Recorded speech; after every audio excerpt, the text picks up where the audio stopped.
Hello అందరికీ మరొక morning mini vlog. ఈరోజు లంచ్ బాక్స్ అలాగే బ్రేక్ఫాస్ట్కి ఏం చేశానన్నది చూద్దాము. వీళ్ళ స్కూల్స్ ఏంటో కానీ స్కూల్ ఉన్నదానికంటే హాలిడేస్ ఎక్కువ ఉంటాయన్నమాట. ఇంట్లో ఉన్నారు అంటే వీళ్ళతో పెద్ద తలనొప్పి.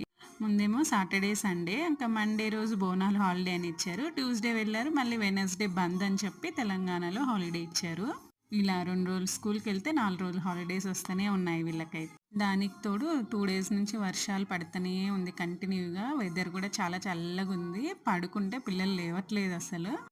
ఇంత చల్లటి వెదర్‌కి పొద్దున్నే కాఫీ పడకపోతే ఎలాగా? అందుకే ఈరోజు కొంచెం కాఫీ తాగాను మార్నింగే. ఇంకా ఒక సైడ్ రైస్ పెట్టేసుకొని, ఇంకొక సైడ్ పాలు పెట్టేశాను. పాలు కొంచెం కాఫీకి, ఇంకా అలాగే పిల్లలకి చపాతీ నానబెట్టడానికి కూడా ఉంటాయని వేడి చేశాను. నైట్ రాగి చపాతీ చేశాను. ఇంకా అవి కొన్ని ఉన్నాయన్నమాట. ఇంకా అందుకని చెప్పి ఇంక పాలల్లో ఈ చపాతీ నానబెట్టేసి ఇచ్చేసాననమాట. ఇంకా మా పాప ఇది చూడంగానే మొహం వెలిగిపోతుందనమాట. వాళ్ళకి ఎందుకో అంత ఇష్టము. అందుకే ఎప్పుడైనా ఇలా చపాతీ మిగిలిపోయినా, లేదంటే వాళ్ళు అడిగితే వేడివేడిగా చపాతీ చేసైనా పెడతాను, మిగిలిపోతేనే అనేం కాదు. ఈరోజు లంచ్ బాక్స్కి వచ్చేసి ఇంకా బయట వెదర్ కూడా చల్లగా ఉంది. ఇంకా మా పెద్దమ్మాయికి కొంచెం కోల్డ్ అయినట్టు అనిపిస్తుంది. ఇంకా అందుకని చెప్పి రసం చేద్దాం అనుకున్నాను. ఆ రసంలో కూడా కొంచెం హెల్తీగా ఇలా బీట్రూట్ రసం చేశానన్నమాట. సేమ్ మనం రసం ఎలా అయితే చేసుకుంటామో అదే ప్రాసెస్సే, కాకపోతే కొంచెం బీట్రూట్ వేస్తాం అంతే.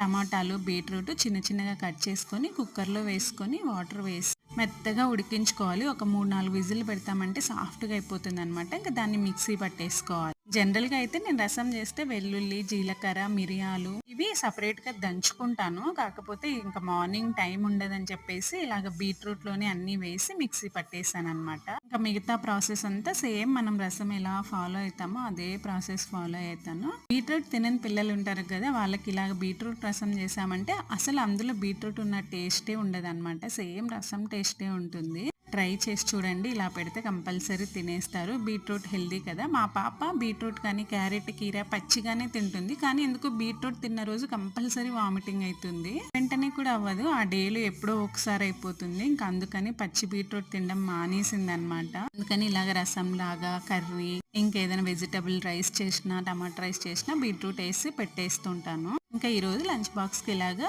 బీట్రూట్ రైస్, అన్నం కలిపి పెట్టేశాను. ఇంకా స్నాక్ వచ్చేసి అంజూరు